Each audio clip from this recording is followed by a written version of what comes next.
All right, welcome everyone. I'm Mark Hummel, and welcome to Mark Hummel's Harmonica Party. I'm here with my collaborator since 2012, the great Anson Funderburgh from Dallas, Texas. And we're just going to talk about blues and guitar and Anson's career and just all the different things he's done over the years, and maybe Golden State we can talk about and how that launched. And the first thing I wanted to get with you about is I heard you guys talking in the van yesterday. Oh, and by the way, we're in Nelson, BC, where it's still cold, even though it is the middle of May. But we're in a motel room, and we decided we'd do this thing on the road since that's the way it works out. Seems like that's where we're back on the We're road back again. on the road as we normally have been up until 2 years ago. So I wanted to just talk to a little bit about you and Rusty were talking in the van about the first, like when you first saw B.B. King and you had, you bought yourself, was that your first guitar, the one that you bought that was a, what was it, 345? Well, no, I actually had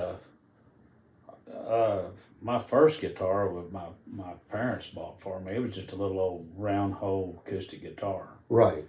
And I've probably told this story a bunch of times. People may know it or not. But when I bought that guitar, the lady that my mother bought it from, it came with a box of 45s. Oh, okay. And in that 45s, it had Hideaway by Freddie King, had Honky Tonk by Bill Doggett, a bunch of Jimmy Reed stuff, some Wow. Ray Sharp, Linda Lou. So it had a bunch of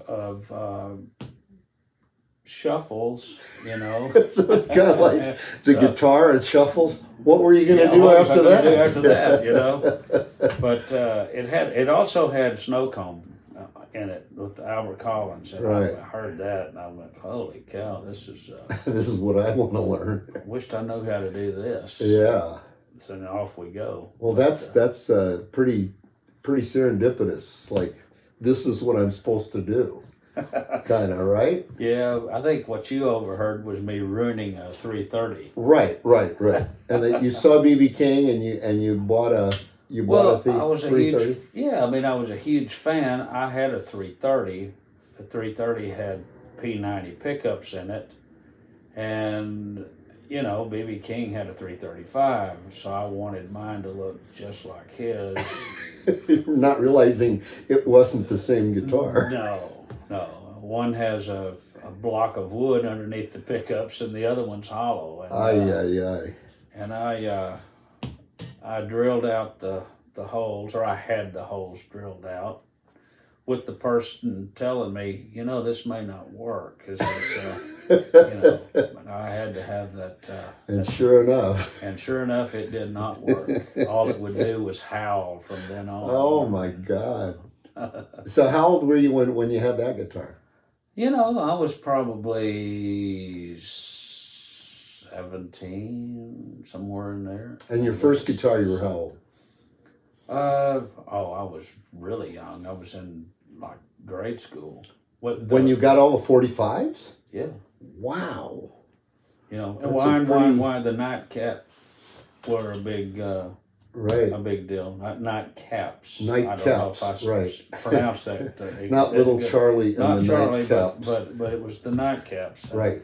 And they were a big regional band that did. They were kind of like had a teen audience. Oh right? yeah. And it was a cool band. They did Wine. Right. And, I have that. Yeah. And Thunderbird. Right. A lot of wine songs. Yeah. But Bad influences. Bad influence. I tried all of them, I think. One time or another. By high school, you were sounds like you were pretty solid into blues. Now you told me you met B.B. King. I did. Like really early. I met B.B. King when I was in one of my first bands.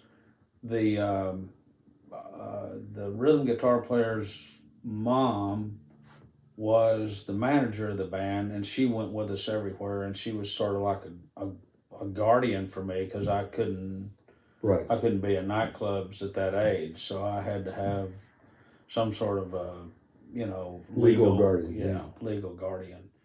But yeah, she took us to a place that was called the Losers Club. I'll never forget it. It was an amazing moment for me to see him play. And it, at the end of the night, somehow, I don't know, probably Alice, the manager, said I was a big fan, and maybe as it was a small place, right. It wasn't really very big, so right. he set me on the stage with him while he greeted like he always did. Wow. People coming and going. Yeah, that's how I met him too. And he seated me beside him, and as he was shaking hands and telling people bye, and listening to people talk and stuff, he kind of talked to me for this and that. So you want to be a guitar player? Oh yeah, all that kind of stuff. But it was gave me a pick. It was a red pick, had BB. I don't know whatever happened to it. It was a moment. It was a moment. I was 15, I think. Wow. That was probably 69. 1969. I want to say, I'm not trying to blow smoke here, but in a sense, he kind of seems like he almost set the template for kind of both your guitar playing and also just your personality in terms of interacting with people. Probably, especially over the years of watching him and realizing how much of an ambassador he was for not only his music, but all just blues in general. Well, blues in general. Yeah. He was the last guy standing.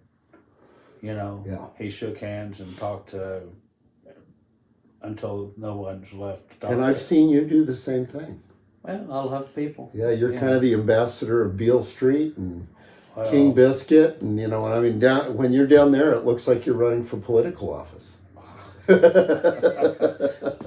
It's a sight to see. Boy, that would be a job I wouldn't want. No, it's a sight to see, though, man. You kind of, you have that part. Just like you, I've played long enough. I guess we've both gotten older, and you just think about all the people that you've met over the years. You and I have a lot of friends and fans.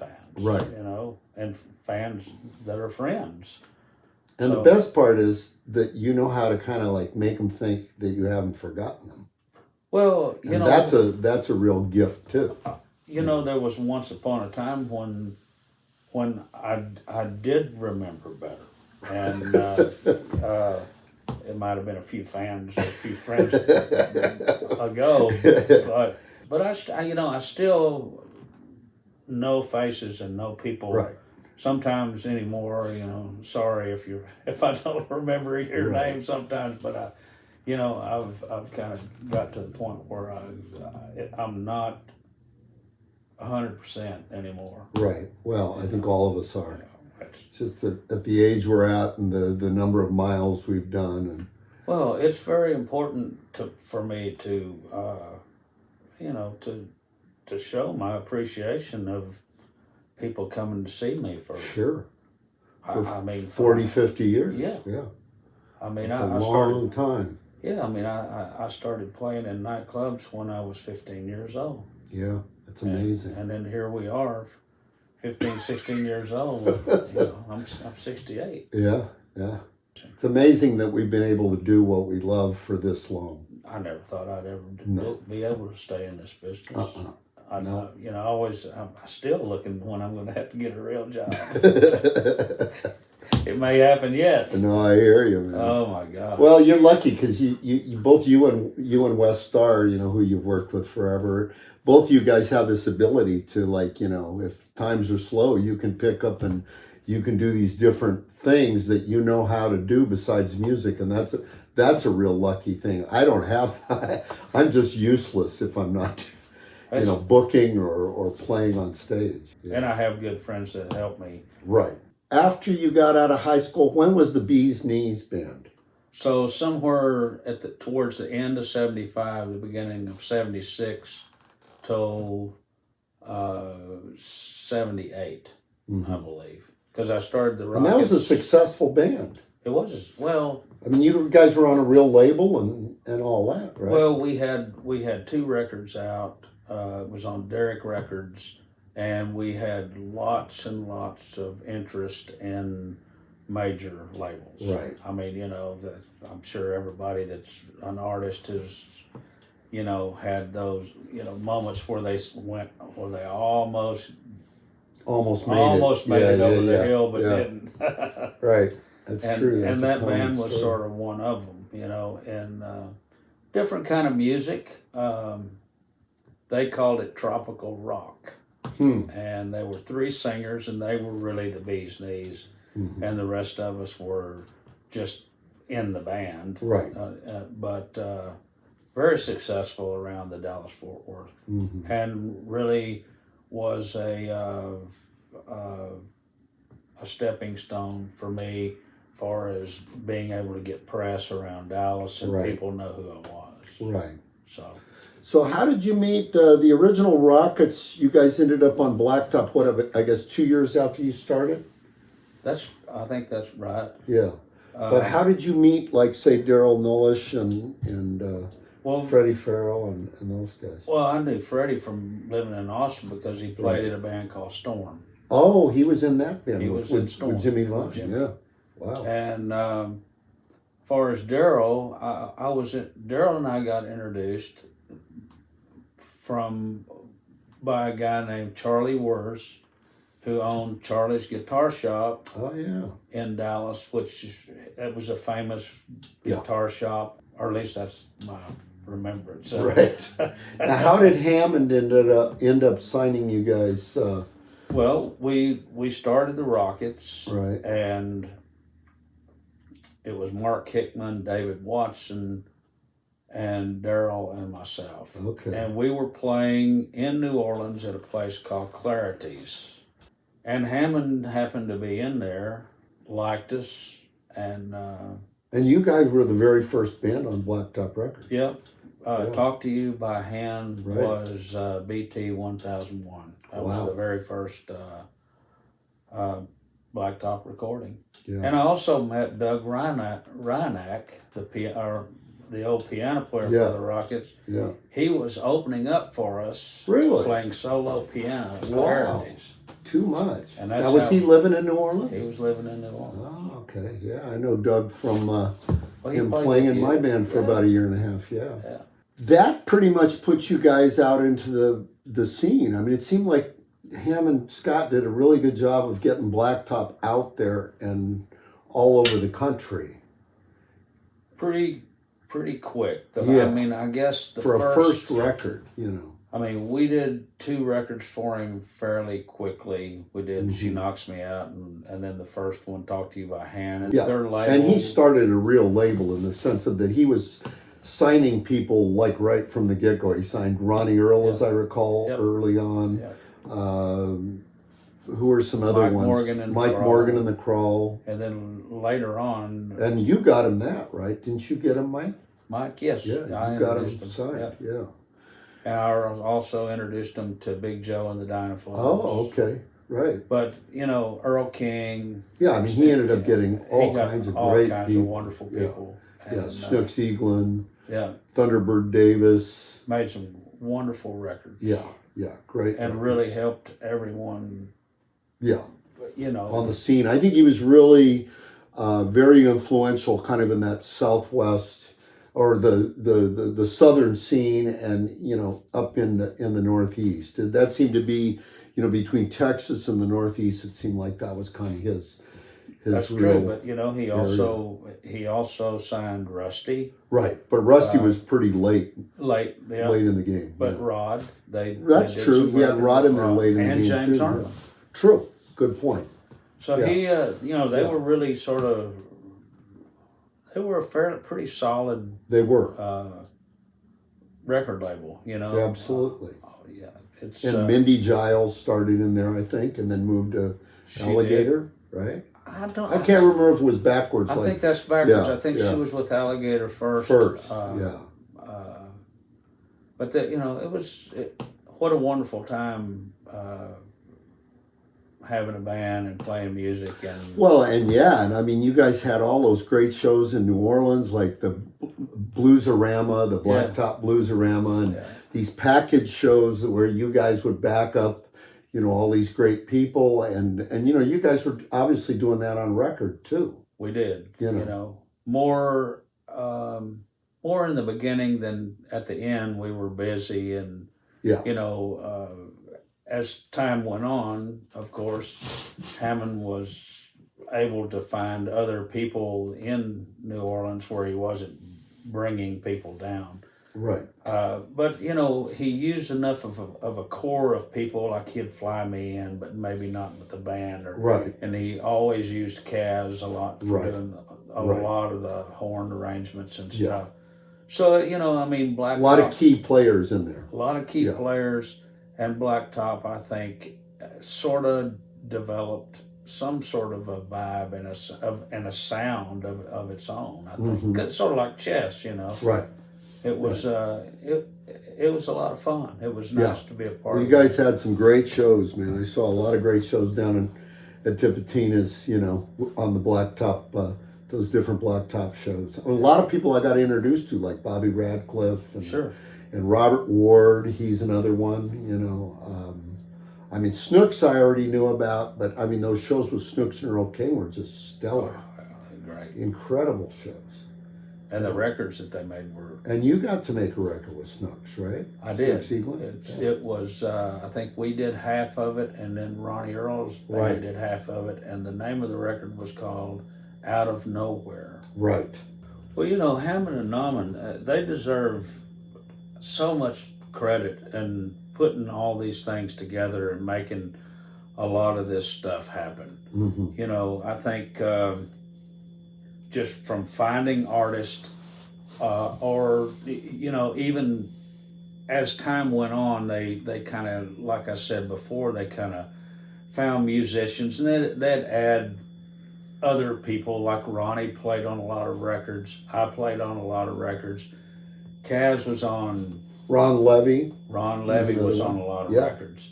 I mean, wrote songs for them, did for different artists that maybe didn't have songs, and I mean, it was a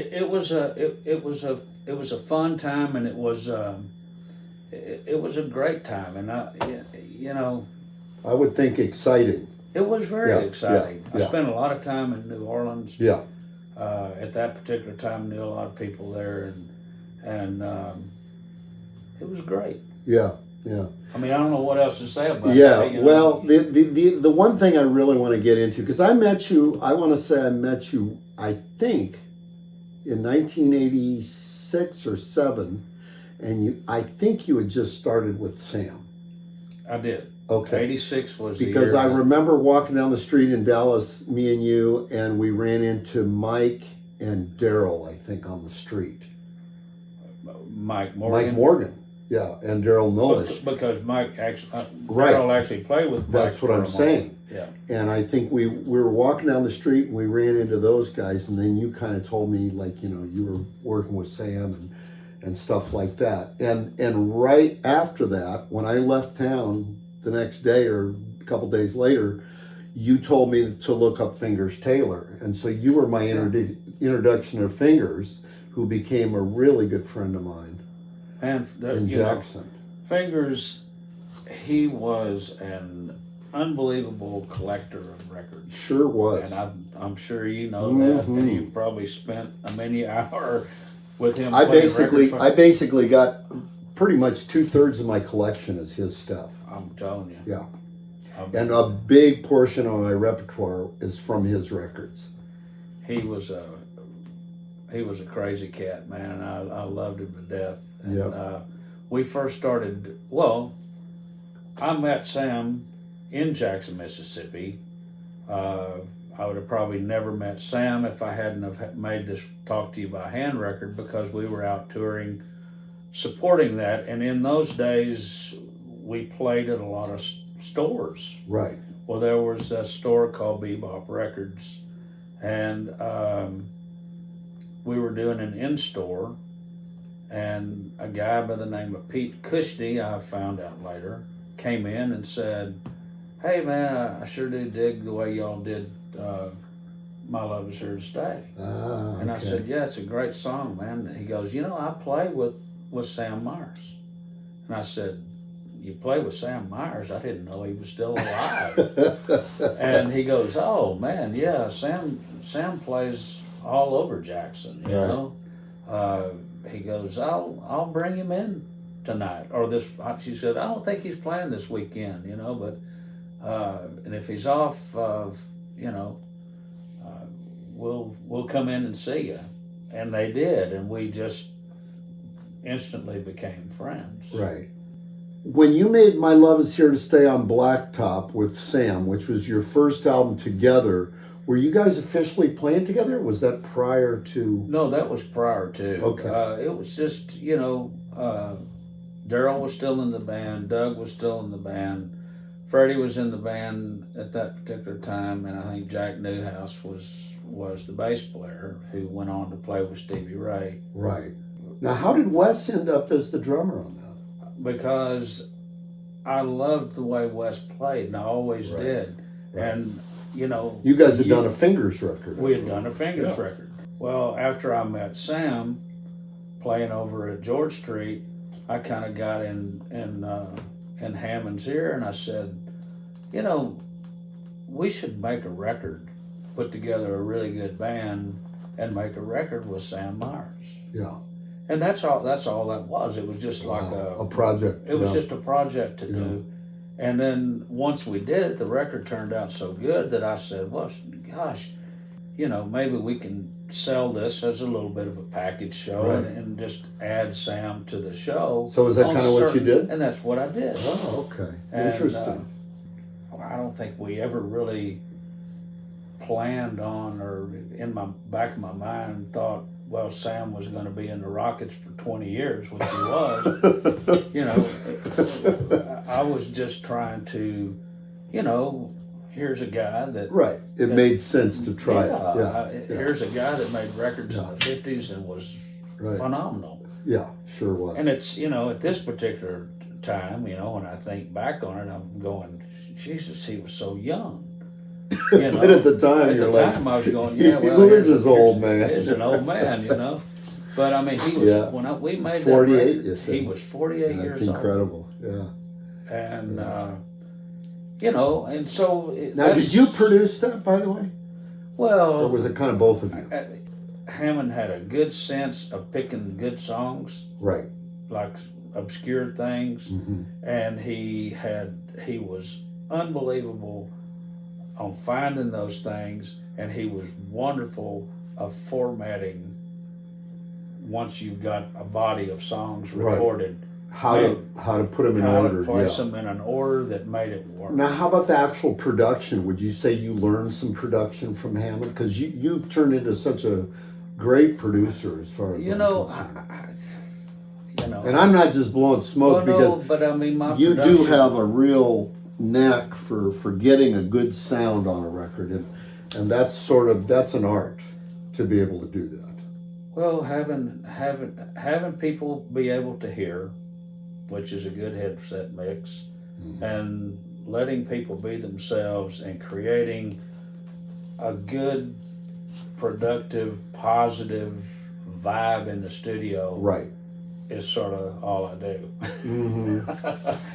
I mean, it's a little more difficult. It's really interesting to watch you produce, because I mean I've worked with a few different people, you know, the musicians in particular that help me produce records, and what I really love about the way you do it is you have a knack for being able to just kind of sit back, listen to the record, and go, maybe this would work. A little more bass right there, or maybe this would work, a little less piano, or I mean, and you say it in a very relaxed kind of way that doesn't tend to rattle engineers or musicians, and at the same time it's got this huge effect on the outcome of the sound of the record. I think you're right. Yeah. And it was really interesting to watch, because you're one of the most laid back guys I've ever seen produce a record, and at the same time you got the best results of anybody I've ever seen. I just try to help people get the best that they can do, and that's mm-hmm. really kind of your job in in my book. But you got a great ear for it. That's what I'm getting at. I don't know. But no, I mean, that's my take on it. I mean, I did 2 records with you, and the first record was not produced by you, and the second was. And the difference to me between production of the first and second was pretty stark. I like making records, and I like putting people together, which you already put the people together, but I like to help people achieve some sort of what's the word? Some way to be comfortable in the studio, because it's a place to where you're totally under a microscope, and if you feel like you're under a microscope, you'll never take a chance, and you'll never achieve what you want to achieve unless to me, playing music is a group of people reacting to each other's off playing. of each other. Yeah, good point. And if you can make that happen, and you can keep people on the road and out of the ditch, right, most of the time the result is pretty good. Yeah, good point. And most of the time, my first attempt at something, or first or second attempt at something, is unless I totally don't know it, right, is usually the best, because right, it's my first thoughts on it, and I'm reacting to something else. Once I start trying to perfect what I did the first time, is when it loses something. Yeah. And that's getting back to the first Anson Sam record.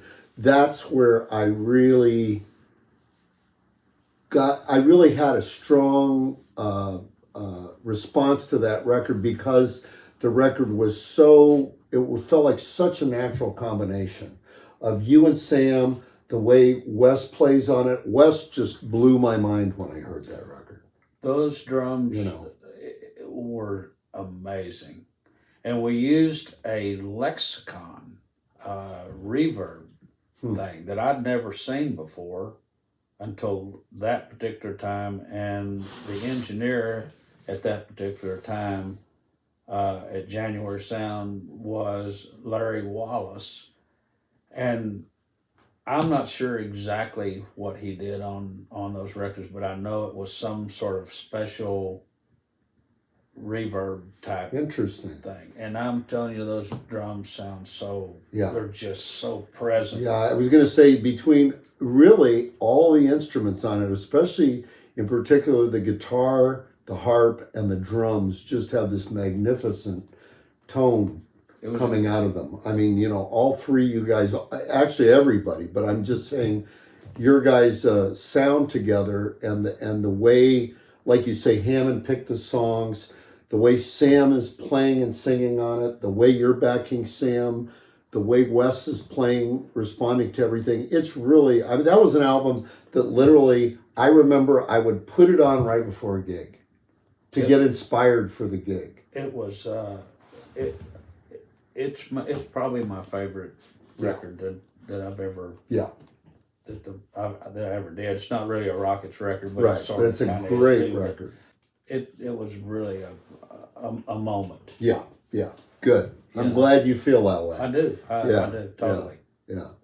And 20 years with Sam. I mean, I remember when I had you guys come out in 2002, I think it was, when you played with Snooky and Snooky Pryor and God, we had a whole host of people. I think Annie Raines and Paul Rochelle and Carlos Del Junco, they were all on the show, but it was just me and you and Sam and Snooky in the van. And I remember just having such a great time with you guys. And watching you with Sam was really an eye-opening experience, because to me, you really looked after him in a way that very few other humans look after each other. You really took the time to really make sure he was comfortable and taken care of, and it was a very special thing to watch. I loved it. Yeah, you did. You did. It was obvious. And obviously he loved you too, because you don't stay with somebody for 20 years if that's not there. Well, but I'm going to be walking on softer sand soon. He was such a character. He man. was a Yeah, character. he was really a character and very funny. Yeah, he was. Yeah, You know, he was always on that trip. The one thing I remember about it is he loved the way Snooky sang. Yeah, he sure did. That old man has some pipes. Yeah, and he didn't give that kind of stuff up easy. No, he never really gave a whole lot of compliments to anybody. No, he sure did. But I loved hearing him do his awful Charlie Musselwhite impersonation. One of the he worst probably didn't ever. even start that until I started. But he goes, Brother Mark, maybe you could do Charlie again for me. And then he'd do a really awful version. I know you kind of gave up playing after he died for a little bit, right? Well, you just kind of took some time off. I just took a minute off. I'd been on the road for a long time. My son was born in 2006, and you know, I just didn't work for a moment. Right. But it really wasn't very long. Now that I look at it. Yeah. Was it something you felt like you needed to do? You know, it just happened. Yeah. You know, it's probably by now you know that about me, that I sort of take my time and just kind of wait for whatever's going to come. Right. And show up. It seemed like things just sort of show up for me. Mm-hmm. I think that's true in life. Yeah. I mean, if you can do that, if you can have the patience to kind of wait and see what comes along. Most of the things that I've tried to force don't work out so good. Exactly. So, you know, over the years, I've just kind of gave it a moment, and, you know, it opened up a whole lot of doors for me, you know, like producing records and fooling with music and playing with different people that you know, for all those years from 1978 till 2007 or 7, I guess. He passed away in 2007. I had played with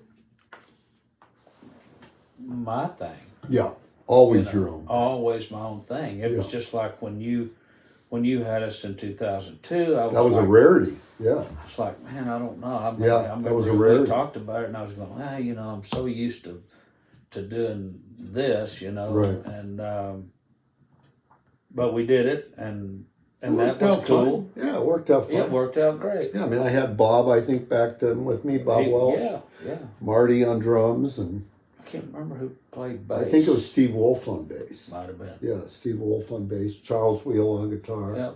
Yeah. So yeah, I mean, it all felt like it came together pretty well. Yeah, I mean, because I remember I had tried to get you a few other times, and you were always kind of like, "Well, I work with my own band. I really don't work with other people's bands."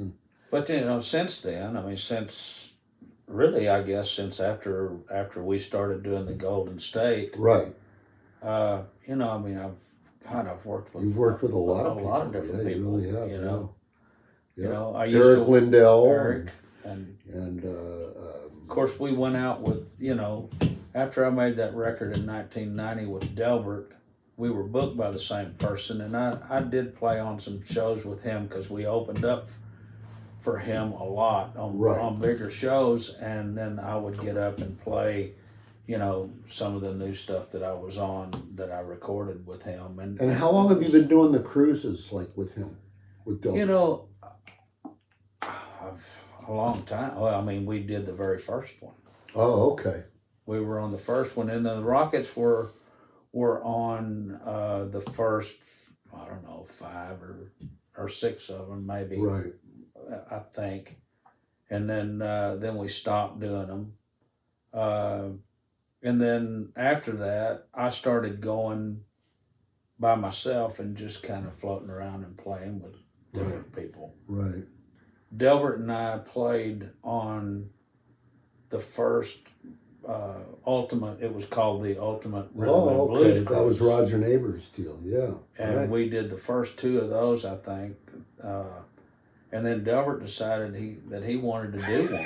He goes, I think I can do this. I could do the same thing. Yeah, and he did.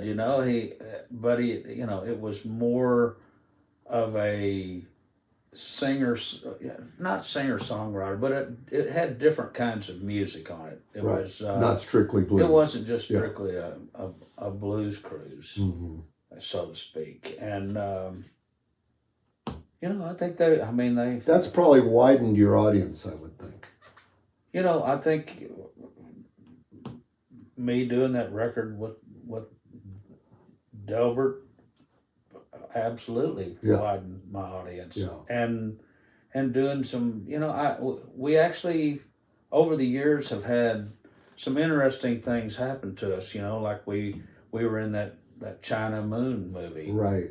Yeah, there was another movie that was called The Ninth Life that Sam and I got to be in, and Mike Judge was playing bass on it before he was had the success that he's had too. Mike was in the band on both of them or one of them? Mike Judge. Mike was playing in the band on The Ninth Life, and I don't think it came out. It may not have made it. Just a lot of opportunities opened up over that time. We played the grand opening for Boz's place, for Slim's, right? And it was Katie Webster, and then it was us, and then Delbert. Wow. And Boz guest starred with us as Presidio Slim. Right. And and we played a lot at Slim's, and then. And you guys were on TV together. Yeah, and then Boz called me out of the blue and asked me if I'd go and play that David Sanborn thing. Right. What was that called? Night music, I think, or something. Right.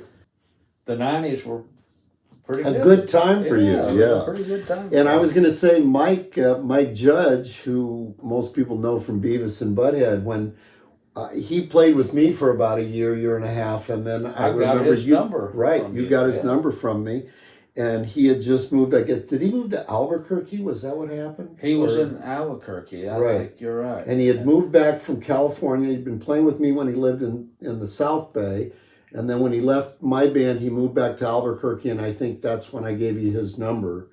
And then he ended up playing with you for quite some time. What was that, about 5 years or something? No, I don't think he was with us quite that long, because he and Cheska started having children. Right. Once he started having children, he knew that he didn't want to be on the road. I think. Yeah, I can understand. And he when he left the band, he went back to school for a moment. Oh, okay. And I know he was playing with Doyle Bramhall Sr. He did. Yeah. Doyle was sort of just not. But it wasn't a lot. He wasn't playing a lot. He wasn't traveling that much, and it was mostly local, I think. Yeah. And because I remember calling him one time. We played in Fort Worth, and I gave him a call, and I hadn't talked to him in a while. I hadn't seen him since he was with you. And he told me that he had won some kind of MTV thing. I think it was called Liquid TV or something. Yeah, and he was all excited, and it was like, I told the guys, Rusty and Ronnie were playing in my band at the time, and I told them, I said, yeah, this guy used to play bass, and he said he's got a show now on MTV, and I said it's called Beavis something, and they go, Beavis and Butthead, and they knew everything about it, and they were doing imitations of it already. So it was a funny thing. Mike Judge has done really well for himself. I'm proud of him. He's great, man. I haven't seen him forever, but I saw him about 2 months ago. Did you really? I did for a little bit. Where was that? Was that in Dallas or Boston? I saw him at Sea Boys. He was watching Jimmy Vaughn with and the trio, Mike Flanagan. Wow. So I wanted to just talk a little bit about Golden State and just how we started that, and because that was kind of interesting, because I had been playing with Wes since 2010. And I had mentioned to Wes that, I thought it would be kind of fun if we could do some gigs with you, and then right after that, I started playing with little Charlie Baty on guitar, and I think I mentioned to Wes, would Anson have any interest in this? Just us getting together and playing. And I called you and I said something like, well, what would you think about playing some gigs with little Charlie? And you said something like, well, I've known Charlie for 20 years, but I don't think we've said 2 words. Well, that's what's the truth. Right. And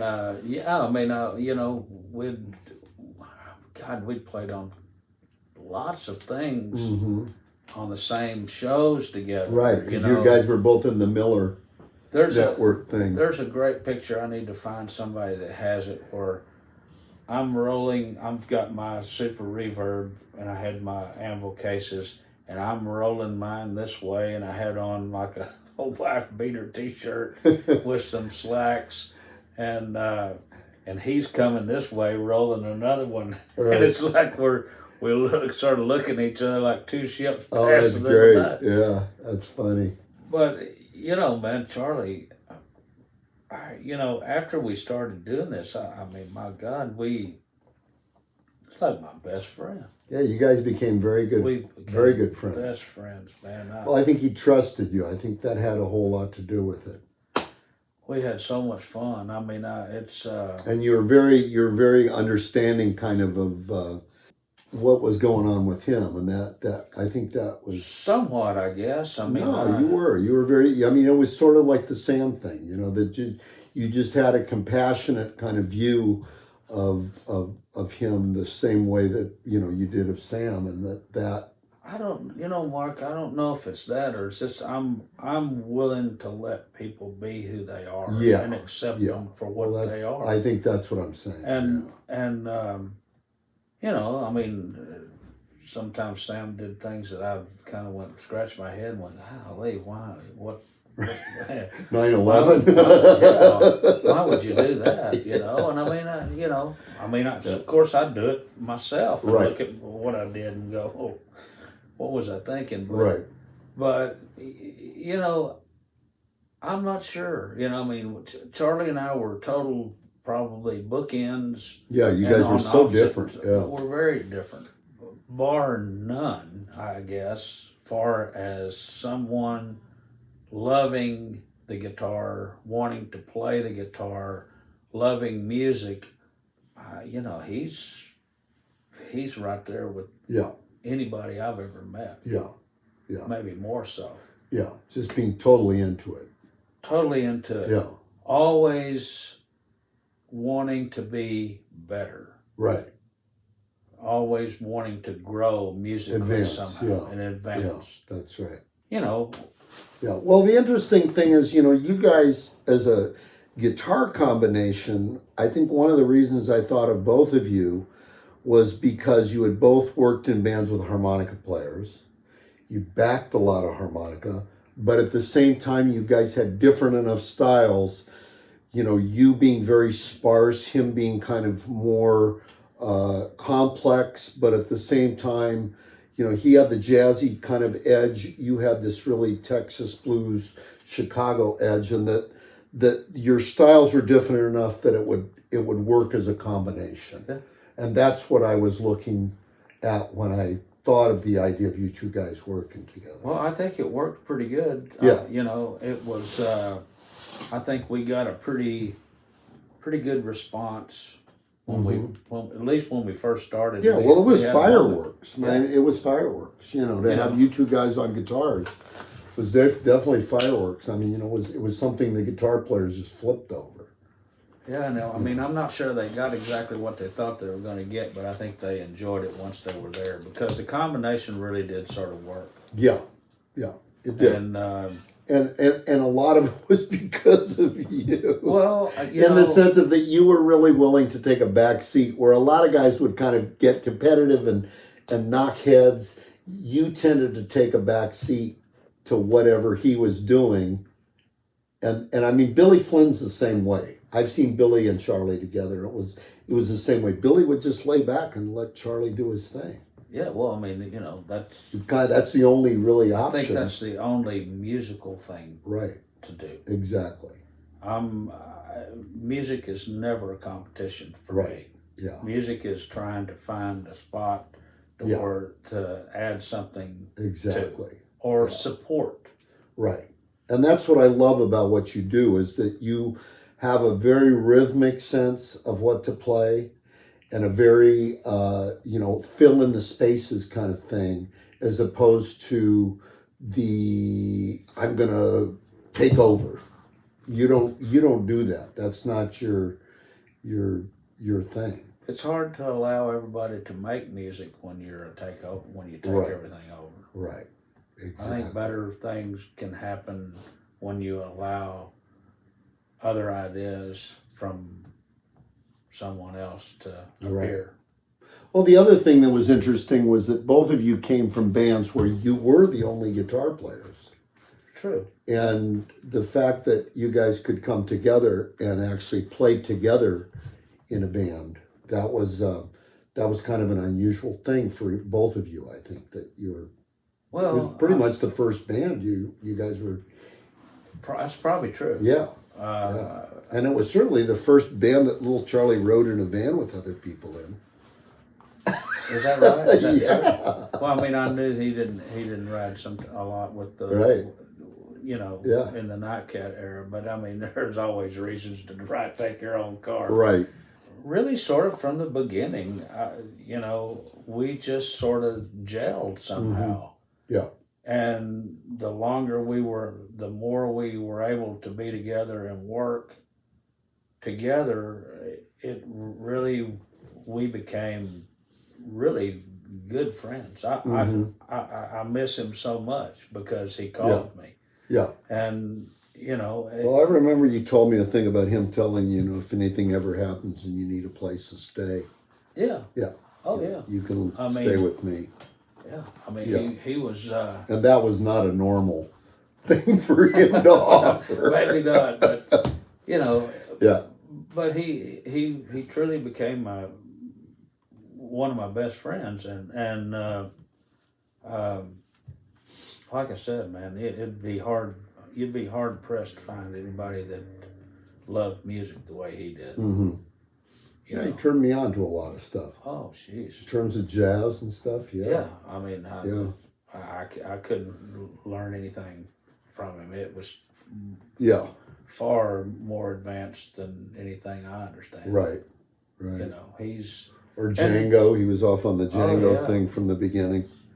But it was interesting, too, because the Django thing, I remember, he was very obsessed with it about the first 2 years of the band, and it kind of took a little more of a back seat, I remember, later on, it seemed like. And then he kind of brought it back. Yeah. Yeah. I think he always really dug that, and he wanted to do it. Maybe we couldn't figure out how to make it. It didn't really fit in the band, I guess. Yeah, maybe how to fit it in. And then I think we finally figured out how to do that. Well, yeah, because eventually it became a thing where he would feature a piece that was, minor swing or whatever. Yeah. Yeah. And it was him totally. Right, just doing him. That, just him, yeah. I know there because neither you or I really kind of fit in. I didn't know what to do. We didn't really fit in that. No, I didn't fit in it. I mean, the only thing I could do would be mess it up. So I mean, or make it sound totally not what it's supposed to sound like. So, I think once we did that, it because we tried it in the beginning. We tried doing some of those things with all of us, and it just didn't really fly. It really didn't. It really didn't work. No. And I think it made him happy to do. To be out there in the front by himself and do it, because it was something that he really truly was amazing at. Yeah. And it was nice for him to have that. Go guys. And I told him, I said, Charlie, you ought to sit down and play. He goes, what do you mean sit down to play? I said, well, it looks good when you sit down to play. Well, that's kind of the tradition. And for some reason or another, it seemed to quieten his body down. Huh. And he always seemed to play better when he sat down. Right. I don't know why. No, I think you're right. Well, I think that's the tradition with that kind of music, actually. Usually when you see guys play that style, that Django stuff, it's not standing up.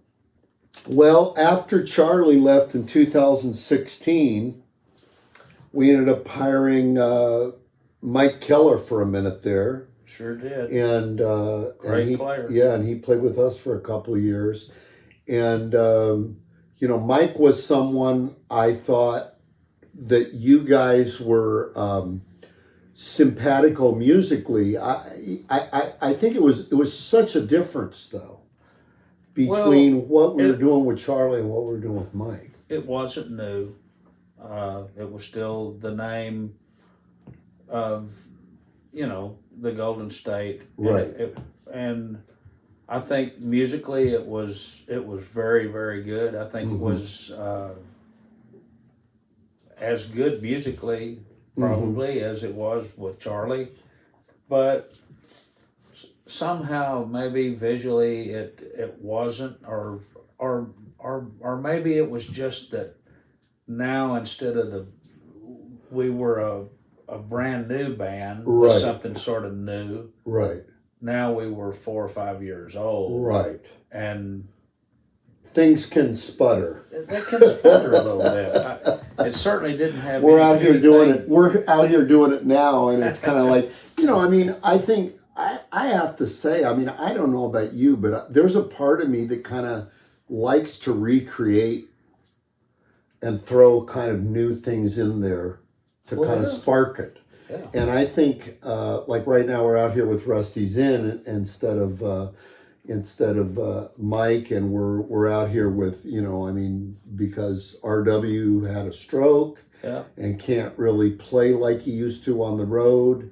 We're out here with Bob Welsh on bass, and we're actually playing with RW next week, but that'll be the first time in 2.5 years, that we're doing that, and frankly, sometimes you have to find the spark that's going to make it really.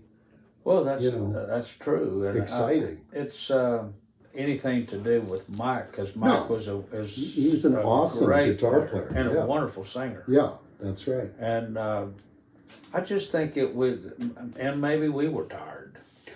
I think so, because we hit the road pretty heavy from 2012 on. We did. We were probably working 130 to 150 dates, and for a bunch of guys in their 60s, that's a stretch. That's a stretch. And then I was working with other people too. Right. I was working with Eric. Right. When I wasn't working with you. Right. So I think old guys get tired. I think you're right.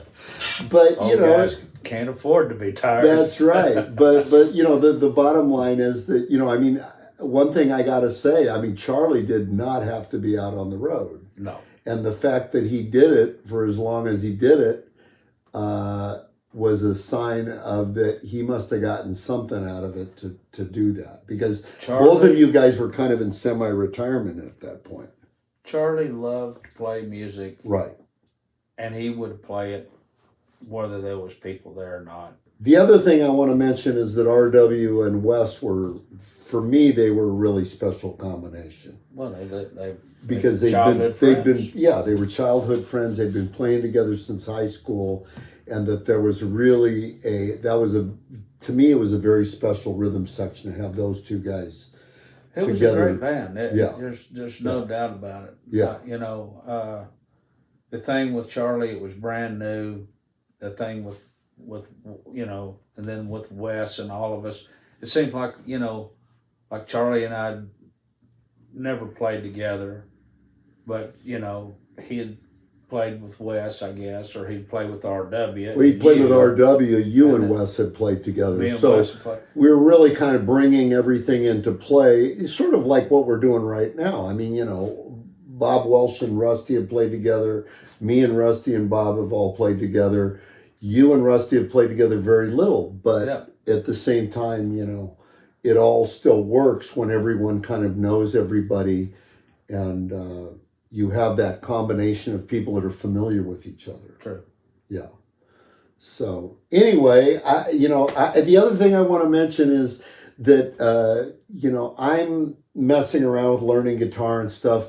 And listening to you back when you were making those records with Sam, and you were playing the B.B. King thing with Sam singing was so friggin' spectacular. The way you play guitar behind Sam on that stuff, to me, you're one of the best representatives of that style, of BB style, of like 50s, 60s guitar. You're just so amazing at it. Well, You know, I'll tell you what, Rusty's End last night was pretty goddamn Rusty's amazing awesome. with it, you know. Rusty's awesome. He is. Rusty covers so many bases. He man. really does. He man. really does. He covers a ton of bases. And he does it to perfection. Yes, he does. I agree. Yeah, well, both of you guys are very sympathetic players, and I think that's what I find really special about you, Rusty, Billy Flynn, Bob on guitar for that matter, Bob Welsh on guitar. Oh, Bob. All you guys are very, very supportive when you play guitar. And for somebody that's singing and playing harmonica, it's everything to have people, guitar players in particular, that really know how to come up under what you're doing and support it and make it really fly. You guys are able to do that, and you guys have this thing of this underpinning of the music that you guys do, and it's very, very special. I feel thrilled to work with guys like you. Well, all of mutual. you. Really. And I appreciate it. Yeah. We've had a lot of fun here in the last. We have indeed, man, since 2012. Got to keep going. Last 10 years, yes. Got to keep it going. So I'm looking forward to our next venture. 20. Yeah, 23. I'm looking forward to 2023 when we do some stuff. So that's going to be fun, yeah. Yeah. But thanks again, Anson. Thank you, Mark. Appreciate it, man.